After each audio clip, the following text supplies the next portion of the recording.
Alright, Dana White once again decided to drop some massive breaking news on a day that I was supposed to be off not filming a video. So once again, I am back to cover the news because yes, although this is the day off, this is some massive breaking news that I couldn't wait to talk about and I gotta cover it with you guys. Before we get into anything, I just want to remind you guys to hit the subscribe button, like, comment, and share. We're trying to 20K by the end of the year. You guys are the best fan base in MMA. I could not be more thankful for a better fan base, honestly, so you guys keep supporting, keep commenting. The channel's been growing like crazy as of lately the past few weeks, so thank you guys for watching and everything and supporting, commenting, liking, whatever you guys do. Thank you so much. Let me know in the comment section below, who do you think are going to win these two matchups? Now, of course, you guys know what I'm talking about. UFC 296 is in December, and we just had the news that Colby Covington and Leon Edwards are going to headline the card, with the co-main event being Alexandra Pantoja and Brandon Royval. So that fight was going to be taking place December 16th, and now we have two more big fights that are going to be taking place on the card, and this card is massive. Like, I cannot wait. Like, this is already 4 cards that I can't believe. Spread some to the MSG card, will you? Because there's like that MSG card, man. I'm waiting for more announcements because there hasn't been a lot of announcement. Usually those cards are crazy. I'm hoping they add some better fights, but we're gonna see how we go on. It's only September, but yeah, the two fights that I'm talking about are Stephen Thompson versus Shavkat Rakhmonov, and also Paddy Pimblett versus Tony Ferguson. We haven't seen Paddy Pimblett in a long while. I'm gonna talk about both these fights, and yeah, they both have massive implications and a lot of stakes on the line. I'm gonna talk about both. Let's first start off with Stephen Wonderboy Thompson and Shavkat Rakhmonov. Now, Shavkat Rakhmonov's obviously undefeated, the boogeyman of the division. Nobody wants to fight this guy. He hasn't fought in a long while since he beat Jeff Neal, and I don't think this is the matchup he wanted. He probably wanted a more higher ranked matchup. He accepted Stephen Thompson. Stephen didn't really seem to be into the fight for a long time. I guess finally he just decided to accept. Maybe the UFC's offering him a ton of money to take this fight. However, I was rooting for him to get that Usman matchup. Although I think that Usman would beat him, I think it's a more winnable matchup. Yes, I'm gonna be picking Shavkat, and I think most people are. I don't even want to imagine the odds. Like, we've seen Stephen Thompson get out grappled in a bunch of other matchups, and this is plain as simple as the UFC trying to send him to the wolves, sacrificing him to build someone else's career. This is as simple as it gets. Shavkat Rakhmonov's obviously going to go in there and take him down, and I think probably get like a first round submission, a first round finish. It's going to be a brutal watch as a Wonderboy fan, because that's who I am. I am a Wonderboy fan, and I'm admitting this right now. Yeah, Shavkat is most definitely going to win, and it sucks because in an ideal world, I would have wanted to see Shavkat fight Bilal. It makes sense. The winner gets a title shot. However, Bilal did just beat Gilbert Burns, and it was promised a title shot, so the winner of Colby and Leon will probably fight Bilal, sometime next year, and due to the inactivity of either of those guys, I doubt Bilal is going to wind up fighting until the end of next year. So yeah, so poor Bilal and poor the welterweight division right now, because there is a lot of up-and-coming contenders. Like, if Shavkat wins, which he most likely will, he deserves a title shot, and if Stephen Thompson wins, he most 100% definitely deserves a title shot. Now, Stephen is a guy that has, shown some decent takedown defense as of recently, but when you look at the fight with Bilal Muhammad and the fight with Gilbert Burns, I mean, the guy was getting controlled a lot on the fence. I mean, Bilal Muhammad was almost able to finish Stephen Thompson in that first round, so I don't think it's going to wind up being good for him. I think either Shavkat will get a sub or he'll get maybe a TKO from the ground, kind of like how Bilal almost got. But yeah, this is an insane breaking news, and yeah, this is going to be really good to have on that same card as Colby versus Leon, because if any of those guys pull out, there will be somebody that is a welterweight that did make weight to fill in for them. Now, I don't know who they would choose. I'd imagine they'd probably choose Stephen Thompson. He probably is the bigger name, and it just makes more sense. And I'm also excited to have Stephen Thompson and those guys on the same press conference as Leon and Colby, because yeah, those guys will probably fight the winner of this rather soon. But yeah, I think that Shavkat's going to make easy work of this. I mean, yes, we do know that, Wonderboy has that bladed stance, and because of that, it is hard to get double leg takedowns. However, I think Shavkat is already a good striker, but I just think he's going to take it to the wrestling. I think that probably Stephen Thompson might have the striking edge. However, it will be interesting to see how it is on the feet, because Shavkat has the grappling threat, so maybe Stephen Thompson is going to be as open as he is, which Stephen Thompson's already hesitant in throwing, so I'm already a little bit nervous about that. Except for that Kevin Holland fight, he was very active, but outside of that fight, he usually isn't very active. He's usually a point fighter, and man, you can't do that against Shavkat. You gotta go in for the kill against this guy, because that's the only way he's gonna win, unless he keeps it standing the whole time and puts on a striking clinic, which this year of upsets, man, you can't count out anybody. So even though you can't count out anybody, I'm probably gonna go with Shavkat, but still, man, I hope Stephen Thompson's able to pull it off, get the massive upset, and maybe get that title shot before his career is done. I mean, the dude is 40.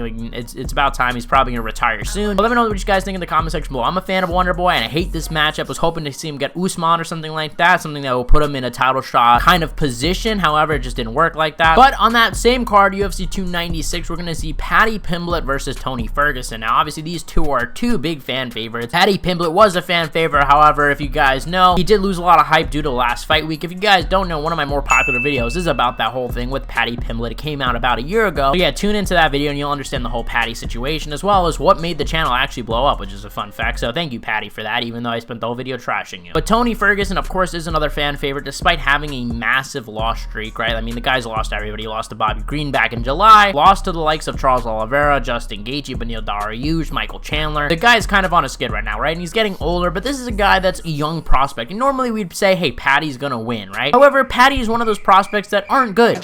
Corner. Like, let's be honest, he isn't good. We've seen him get chinned. We saw him lose to Jared Gordon, right? That was a loss, even though Paddy did win. It was a clear robbery. And yeah, as much as Tony Ferguson has fell off and has been on this loss streak, man, there's actually a chance he beats Paddy here. Now, I don't think it's gonna happen. I do think that Paddy is gonna win. Paddy has good ground game, so does Tony Ferguson, so I think they're gonna even out in the jiu-jitsu. Don't think any of those guys are gonna shoot for takedowns. I think it's gonna pretty much stand on the feet. I think if anyone's gonna shoot a takedown, it'll most likely be Paddy, although Tony Ferguson did shoot a takedown on Bobby Green. And yeah, right now I think I got Paddy by decision. I just imagine him, you know, hitting Tony Ferguson, because these days, you know, because of his reaction time slowing down, he's just there to be hit. We saw Bobby Green get a lot of shots off on him. We saw Justin Gaethje get a whole lot of shots on him. The guy has slowed down, right? And Paddy Pimblett is a guy that does have some volume, does throw some straight shots, so I think he's going to be able to hit the target, and I think it's going to be a brutal watch to watch as Tony Ferguson fans. But, however, this is a little bit more of an even matchup. I think there's actually more of a chance he beats Paddy than he had of a chance of beating Bobby Green. And look, Paddy does claim in his last fight he was injured. That is something worth mentioning, and hey, maybe he will have a better showing. However, he's coming off of a big surgery. This is a 1-year layoff. I don't know. We'll see how well Paddy's able to do. And another thing to consider is Tony Ferguson is going to be cheered here, and I'm willing to bet you guys that Paddy is probably going to get booed. Although he is a fan favorite, the love for Tony Ferguson is so big, and honestly, with Paddy's year he had, I don't see him getting that same pop anymore, you know what I mean? And I talked about this in the video that I made a long time ago. It's Paddy's time to play heel, right? That's the only way that he's going to get a lot of traction. Play the bad guy, let Tony Ferguson be the good guy in this. Let everyone root for Tony and let everyone root against you. But that's just my opinion. That's how I think he should go about his career, honestly. I don't think there's any redeeming himself, to be honest. Like, I think a lot of people have had enough of his shit, but to be fair, he has had some time off. Time makes the heart grow fonder, so maybe people are going to start liking Paddy a little bit more. However, I don't think so. I think we're going to see Tony Ferguson get a big pop. I think we're going to see Paddy get booed on the walkout, something that he's probably never experienced. So how is he going to deal with that, right? He's a new guy, right? He hasn't really experienced getting booed on this stage. I mean, he had some fights in Cage Warriors and won some belts. So from a competition standpoint, he is a pretty well-rounded guy and has experienced a lot of different styles. However, in terms of the main stage, right, getting booed, right, by, you know, fans, people that were cheering you in your last fight, that's going to be a massive game changer for Paddy, and I'm curious if it's going to affect him. It probably won't affect him, but I'm just saying it is something interesting to think about. And yeah, right now I think I'm going to go with Shavkat and Paddy. And yeah, big announcements, man. Like I said, I'm waiting for more MSG announcements, man. I dropped my whole bankroll on those tickets, man. They better have a stacked card. Like, where was this card for the MSG card? You know what I mean? Bring Paddy to New York, bring Shavkat and Wonderboy to New York, bring any of these guys to New York, man. You know, and we got a good co-main event and a main event, but I'm looking for some more juice, man. I'm getting greedy here. But guys, let me know what you guys think in the comment section below. You guys are the best fan base in MMA. Let me know what you guys think. Who is going to win out of these guys? Give me your predictions and I'll respond in the comment section below. Guys, I made a video talking about the schedule, right? There's new YouTube shorts. There's live streams Tuesdays and Thursdays, uploads every Monday, Wednesday, and Friday. And yeah, sometimes occasional uploads like this when big breaking news happens and I have to cover it. Anyway, guys, you guys are the best fan base in MMA. Thank you guys for watching, and I'll see you guys